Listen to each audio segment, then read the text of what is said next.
It was supposed to be a perfect getaway. Snow. Silence. Just the two of us. I'd planned it for months. Booked the cabin. Bought new gear. Even took time off work, which I never do. Because I needed this. We needed this. But now I know. I was the only one who cared. We arrived in Aspen late Friday night. The sky was velvet black, stars sharp and cold above us. Her cheeks were pink from the wind.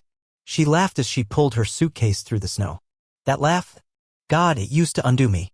She kissed me on the porch. Quick. Distracted. Like she couldn't wait to get inside. At the time, I thought she was just tired. Now I know better. The cabin was beautiful, rustic wood beams, stone fireplace, a view of the mountains that looked like a painting. I made hot cocoa. She scrolled on her phone. I asked her who she was texting. She said her sister. That was the first lie. The next morning, I woke up alone in bed. Her side was cold. I found her in the kitchen, already dressed in her ski suit, sipping coffee like she hadn't just left me in the dark. You went out? I asked. Just a walk, she said. Wanted to see the sunrise. But her boots were dry. And the sun was already high. We hit the slopes by 10. She was radiant out there, confident, graceful. But every time I reached for her hand, she pulled away. Every time I looked into her eyes, she looked past me. Something was wrong. At lunch, I asked again. Is everything okay? She smiled too fast. Of course. Don't be paranoid. I wasn't paranoid.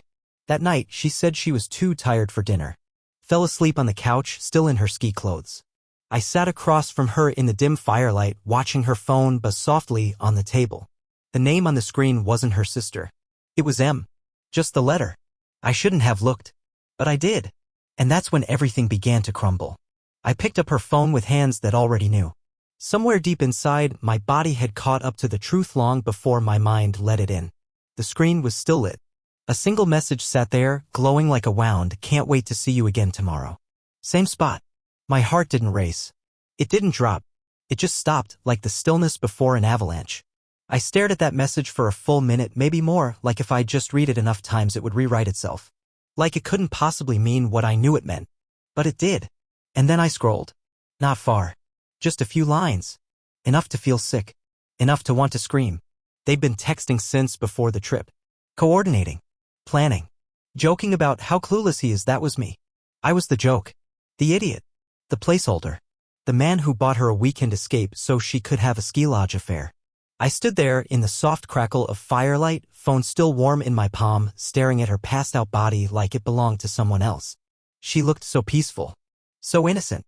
One leg curled up under her, lips slightly parted, eyelashes casting shadows on her cheeks. And I hated her for how beautiful she still looked.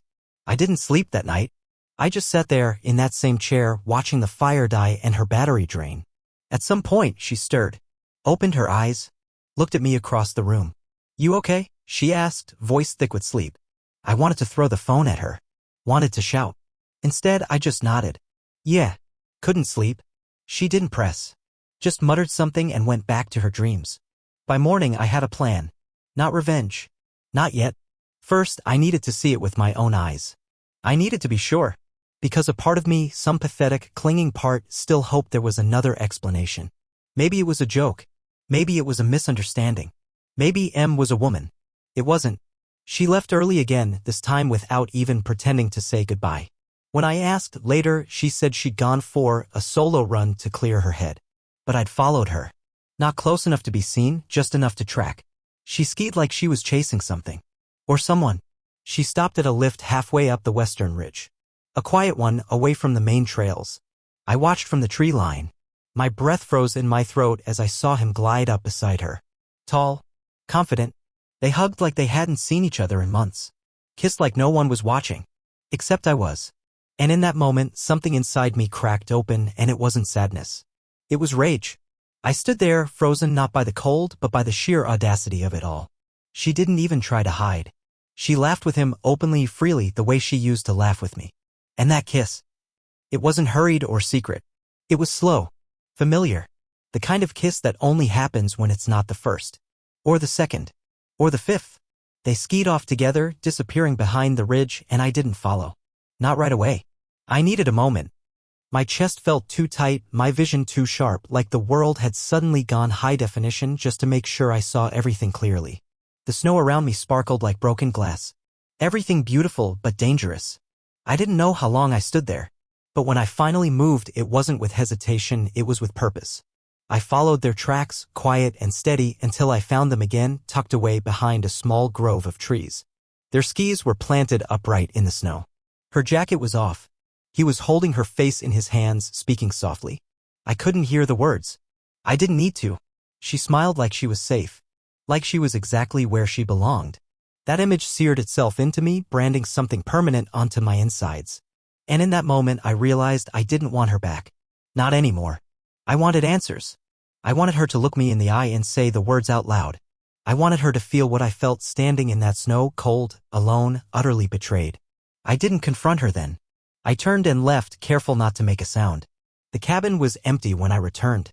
I packed her things first. Every sweater. Every charger. Every small piece of her I had made space for in my life. I put it all in her suitcase and left it by the door. Then I sat at the kitchen table and waited. She came back in the late afternoon, cheeks flushed, eyes bright. She looked surprised to see me sitting there. "You didn't go out?" she asked casually, brushing snow from her hair. "No," I said. "Had something to think about." She looked at the suitcase. Then back at me. I could see her mind working. Fast. Calculating. "What's that?" she asked, already knowing. I didn't answer. I just pushed her phone across the table. Screen up. Message open. Her face changed. Not shocked. Not ashamed. Just blank. Like a mask slipping into place. "You went through my phone?" she said slowly. I laughed. A dry, bitter thing that didn't sound like me. "That's what you're leading with?" I asked. Not sorry. Not explanation. Just how do I look? She crossed her arms. Defensive. Distant. "You invaded my privacy." "No," I said, standing now, voice rising. "You invaded our life. You took what we had and spit on it. You lied. You cheated. And you didn't even have the decency to feel bad about it." She didn't cry. She didn't scream. She just stood there, staring at me like a stranger. And maybe that's what she was all along. She sat down slowly, her expression unreadable, like someone bracing for a business negotiation, not the fallout of infidelity. For a second, I thought maybe the weight of it all would finally hit her, maybe she'd crumble, apologize, beg. But no. She simply tilted her head like this was just a minor inconvenience. Like I was overreacting to a bump in the road. "I didn't mean to hurt you," she said finally, her voice calm, almost rehearsed. "It just happened." That line, that cliché. It just happened. As if passion were a storm she had no control over. As if every message, every sneaky rendezvous, every lie just materialized out of nowhere, without intention. I felt something in me harden. Whatever softness had been left, whatever part of me was still clinging to the idea of us, it turned to stone in that moment. "You let it happen," I said, my voice low, steady. "Every day you chose him. Every lie you told was a decision." She flinched slightly at that, the only real reaction I got. Still, she didn't deny it. Didn't offer a name. Didn't try to explain. She just leaned back and folded her arms again. "I haven't been happy," she said. "Not for a long time. And you never noticed." That hit. Not because she was right, but because it was the oldest excuse in the book. Suddenly, I was the villain for not anticipating her betrayal. Like my failure to read her mind justified everything. Like the months of planning this trip, the small ways I tried to bring her joy meant nothing because I didn't see the growing rot inside our relationship fast enough. "So that's it?" I asked. "You weren't happy, so you decided to destroy me?" Her eyes welled up then, finally. But the tears weren't for me. They were for her. For the image of herself she saw shattering. For the version of the story where she could still be the victim. "I didn't plan it like this," she whispered. "But you did plan it," I shot back. "You coordinated this weekend so you could sleep with him in the same place we were supposed to reconnect. That's not a mistake. That's premeditated." Her silence said more than anything she could have spoken. She didn't try to stop me when I grabbed my coat. Didn't ask me to stay. She just sat there as I walked out, suitcase still by the door, her betrayal filling every corner of that cabin like smoke. Outside, the cold bit deep. But I welcomed it. It reminded me I was still alive. Still capable of feeling something that wasn't dull pain. I didn't know where I was going, only that I couldn't breathe under that roof anymore. The snow crunched under my boots. The mountain loomed ahead, indifferent and immense. And somewhere in that vast, frozen silence I realized something. She didn't break me. Not yet. Not fully. But the cracks were spreading. I didn't go far, just down the trail behind the cabin, into the woods where the snow blanketed everything in a hush so complete it felt sacred. My breath came out in angry bursts, misting in front of me like ghosts of all the words I hadn't said. I wanted to scream, to curse her name into the freezing sky. But I didn't. I kept walking, each step crunching like bone beneath me until I reached a frozen creek that looked like it hadn't seen a soul all season. There, I stood still, heart pounding like it was trying to break free from the cage of my ribs. How did we get here? That question looped endlessly, like a broken reel. I played it all back in my mind, the first time I saw her at that downtown bar, her laugh over wine, the way she used to reach for my hand in crowded rooms like I was her anchor. The way she'd rest her head on my shoulder on long drives and whisper that she'd never known peace until me. Lies? Or maybe truths that had rotted into lies. I didn't know anymore. I sat on a fallen log and let my thoughts spiral. Not just about her, but about me. About the kind of man I'd become in the name of loving her. How many pieces of myself I'd given away to keep her happy. How many times I'd swallowed disappointment and told myself it was just a phase. I thought compromise was part of commitment. But compromise without respect is just quiet self-destruction. And I had been destroying myself one silent sacrifice at a time. The worst part wasn't the cheating. It was the realization that I didn't really know her anymore. Maybe I never did. Maybe I was in love with the idea of her, the version I built in my head, the one who'd never do something like this. But the real her was back at that cabin, texting her lover, planning meetups on the slopes while I thought we were building a life. A gust of wind ripped through the trees, scattering snow from the branches like a sudden exhale from the mountain itself. I closed my eyes, trying to imagine what came next. Do I leave tonight? Do I let her stay? Do I scream the truth from the top of the lift and let everyone hear what she did? No. That wasn't who I wanted to be. I stood up, brushed snow from my coat, and turned back toward the cabin. My steps were slower now, more deliberate. I wasn't returning to her. I was returning to end it cleanly, clearly, and on my own terms. There was nothing left to save. No conversation that could undo what she'd done. I reached the porch as the last sliver of sunlight disappeared behind the peaks. Through the window, I could see her by the fire again, this time curled up with a blanket and a glass of wine. She looked calm. Like someone who'd already moved on.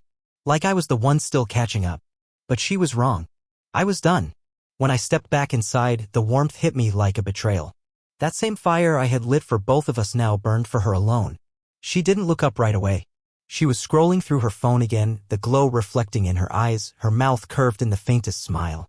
It wasn't for me. I wondered if it was for him. I closed the door softly, but she still jumped slightly, startled by my presence. For a moment, there was a flicker of guilt across her face. Or maybe it was just fear. Not of me, but of confrontation. She had always been conflict avoidant, the kind who'd rather let a wound fester than speak the truth. She set the phone down carefully, like it might explode if moved too quickly. You came back, she said, voice uncertain now. I had to, I replied, keeping my tone even. I need to finish this. She straightened, pulling the blanket tighter around herself like a shield.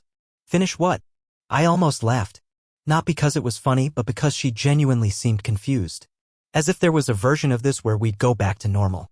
As if betrayal was something I could forgive just because she didn't want to deal with the consequences. This, I said, gesturing to the space between us. Us. This trip. This illusion. Her lips parted slightly, but no words came. So I kept going.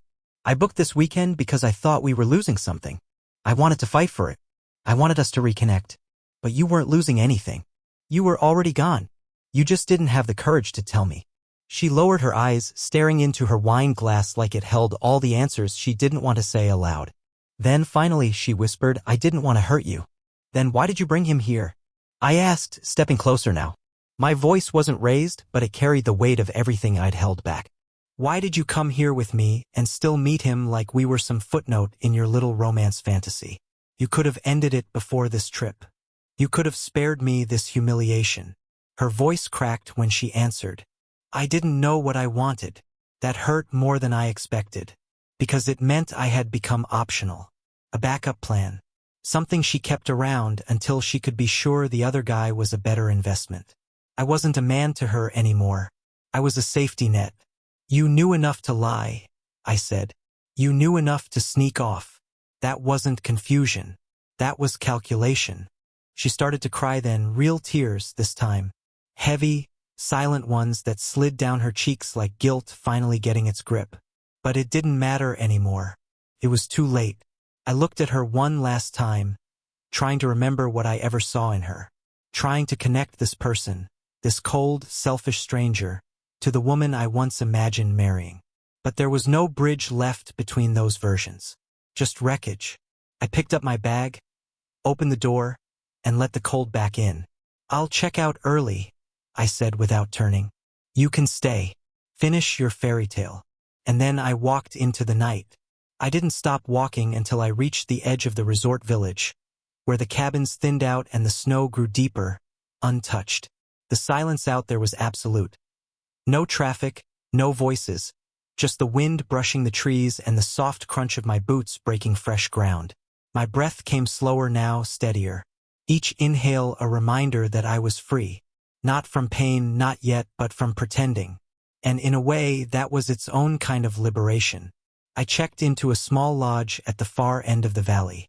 Nothing fancy, just a bed, a heater, and a window facing the mountains. The clerk didn't ask questions when I paid in cash. I must have looked exactly like the kind of man who wanted to be left alone. And I was. That first night alone, I didn't cry. I didn't rage. I didn't drink myself into a numb haze, though I thought about it. Instead, I sat by the window and watched the snow fall in soft, endless waves, each flake like a quiet erasure. I thought about how many times I'd ignored the signs, how I mistook distance for stress, coldness for exhaustion, silence for comfort. I convinced myself she was just going through something she couldn't name, and that my job was to wait it out, to love her harder, to carry both of us when she faltered. But love doesn't work like that. It's not a rescue mission. It's not a sacrifice to the altar of someone else's indecision. I thought of all the little lies she told over the last few months. The weekends she said she was visiting her mom. The late nights she claimed were work catch-ups. The moments she looked me dead in the eye and smiled. Those were the ones that cut the deepest. Because betrayal doesn't always come with shouting and slammed doors. Sometimes it comes with gentle touches and I love yous spoken with a mouth still tasting of someone else. I slept lightly that night, waking up every hour as if my body refused to believe it was safe to rest. Dreams came in fragments, her face, his hands, the slope where they met, the kiss I saw from the trees. But when morning came, I didn't feel hollow. I felt clear. For the first time in months, maybe years, my mind wasn't wrapped around how to fix something broken. There was nothing left to fix. Only space now, space to feel, to rebuild, to breathe. I checked my phone out of habit, even though I hadn't touched it since leaving. No calls, no messages, not even a text from her. I stared at the screen for a moment, wondering if that should hurt. But it didn't. Her silence was just more truth. She had chosen her path. And now, finally, I was choosing mine. The next morning, the sun rose over the mountains like a silent promise. The snow had stopped during the night, and the world outside my window looked untouched, pristine, as if nothing ugly had ever happened beneath its surface. I watched the light stretch across the peaks, brushing the trees in gold, and I realized something strange. I didn't feel broken. Bruised, yes. Betrayed. But not destroyed. And that surprised me. I had always imagined betrayal as a kind of death. The end of something so fundamental that nothing could grow in its place. But sitting there in that quiet room, watching the world slowly wake up, I felt a flicker of something I hadn't in weeks. Maybe months. Relief. There's a moment in every failing relationship where you stop loving the person and start loving the idea of who they were. I had passed that point long ago, but I'd buried the truth under routine, under hope, under fear of starting over. Now, with nothing left to hide behind, I could finally see how long I'd been clinging to someone who wasn't real anymore. I spent the day walking alone through the resort village. I avoided the slopes, not because I didn't want to ski, but because I couldn't stomach the idea of seeing her, of running into them. I wasn't ready for that. Maybe I never would be. I wandered into a small cafe tucked between gear shops, ordered a black coffee, and sat by the window watching couples laugh and bicker and lean into each other like their lives made sense. And I wasn't bitter. I envied them, sure, but I didn't hate them. That was something else I hadn't expected. How little hate I felt. Toward her. Toward him. Toward myself. I think I had burned so hot in those first hours. Rage, disbelief, grief. That there was nothing left now but embers. And in that cooling ash, a strange kind of clarity. She had made her choice. She had gambled with my heart and lost something she didn't even value. I didn't need to punish her. Life would take care of that in time. The kind of love that can be thrown away so easily doesn't stay intact for long. It would rot. It always does. I sipped my coffee slowly, letting the bitterness anchor me. I thought about the man she had chosen. I still didn't know his name. I didn't want to. He wasn't the villain in this story, at least not entirely. He was just the mirror she chose to see herself in. And maybe that said more about her than him. As the day wore on, I found myself thinking not about the betrayal, but about what came next. Not revenge, not closure, but rediscovery. Who was I outside of her? Outside of the life I'd built with someone who had been lying in plain sight? I didn't have all the answers, but for the first time in a long while I wanted to find them. That evening, just before dusk, I returned to the cabin one last time. Not to see her, not to speak. I didn't want words anymore. Words had become meaningless between us. I just needed to gather the rest of my things, the few pieces of my life I'd left behind in haste. When I arrived, the lights were off. Her car was gone. For a brief moment, I hesitated, wondering if she had left the mountain for good. Part of me hoped she had. The other part, the wounded, raw part, wanted to see her face one more time. Not for reconciliation, not even for justice. Just to watch her flinch under the weight of her choices. But the cabin was empty. The silence inside was louder than ever. I walked through the rooms like a stranger, every shadow whispering reminders of what had been. Our coats still hung by the door.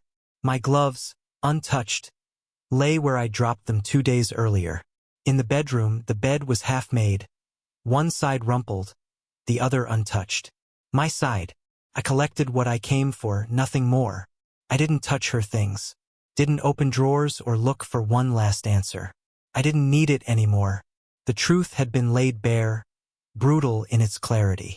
She had made her decision long before I ever knew it. As I turned to leave, something caught my eye on the nightstand. A note, folded with my name on the front. Her handwriting. I stared at it for a long time before picking it up. My hands didn't shake. I opened it slowly, like peeling back a bandage you already know is covering something ugly. It was short, apologetic, vague. She said she didn't know how to face me, that she hadn't planned to fall for someone else. But it happened. That she still cared about me deeply, whatever that meant. That she hoped one day I'd forgive her, but she understood if I couldn't. It was the kind of letter people write to ease their own guilt, not to offer real closure.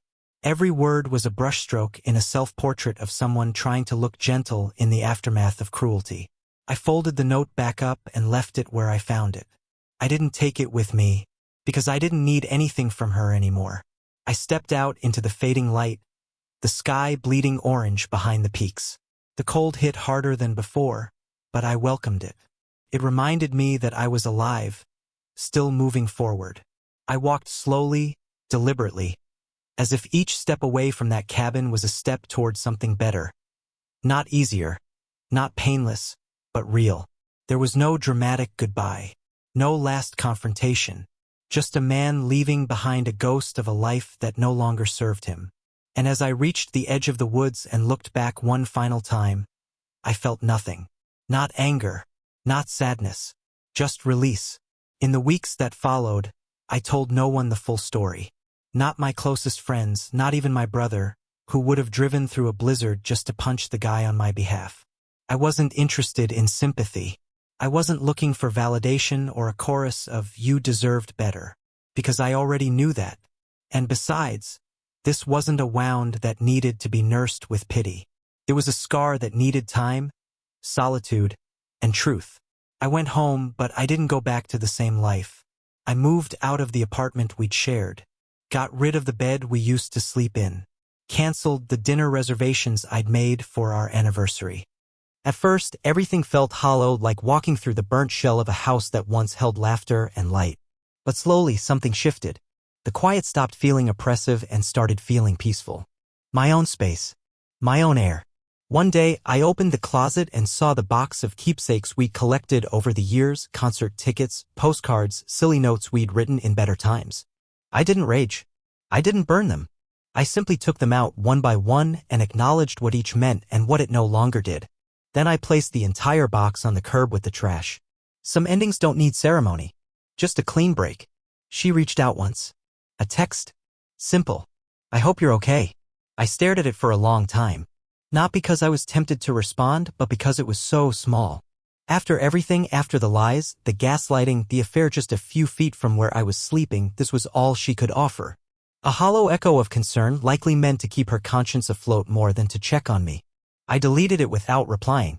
It was the easiest decision I'd made in months. And that's the thing about betrayal, it doesn't end you. Not if you don't let it. It breaks something, yes. It cracks your sense of safety, your trust in others, your belief that love is a shield. But if you let it, it also clears the way. Strips down the illusions. Forces you to meet yourself without disguise. I met a different man on the other side of that betrayal. One who didn't bend to be loved. One who no longer confused loyalty with blindness. One who understood that sometimes love doesn't fail, it reveals. So no, she didn't break me. She freed me. And in the silence that followed her absence, I finally heard the most important voice of all, my own.